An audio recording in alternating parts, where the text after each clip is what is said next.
వీరిద్దరు చాటుగా నిఖిల్ కావ్య ఇక మాట్లాడుకోవడం కలుసుకోవడం ఇవన్నీ జరుగుతూనే ఉన్నాయంట.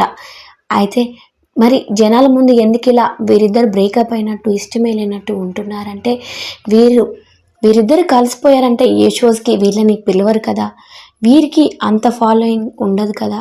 ఐ మీన్ ప్రస్తుతానికి ఎక్కడ చూసినా ఇప్పుడు సోషల్ మీడియాలో ఎక్కడ చూసినా నిఖిల్ కావ్య బ్రేకప్ గురించే నడుస్తుంది. మరి సడన్గా వీరిద్దరు కలిసిపోయారంటే వీరి గురించి మాట్లాడుకోవడం మానేస్తారు. ఇక ఆ కథ సుఖాంతం అయిపోతుంది. వీరి టాపిక్ ఇంకా వైరల్ కావాలి. ఇక వీరి టాపిక్ ద్వారా వీరి బ్రేకప్ ద్వారానే వీరిని చాలా షోస్కి కూడా పిలుస్తున్నారు.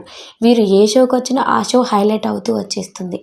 అందువలన ఇక నిఖిల్ కావ్యని చాలా షోస్కి కూడా వెళ్తూ ఉన్నారు వీరు బ్రేకప్ కారణంగా. అయితే అందుకోసమే వీరిద్దరు కలిసి ఉన్నా కూడా ఇక బ్రేకప్ అని చెప్పి ఇక కలిసిన విషయం బయట పెట్టట్లేదని టాక్ అయితే వినిపిస్తూ వచ్చేస్తుంది. అవి చూద్దాం మరి వీరు ఎప్పుడు రివీల్ చేస్తారు.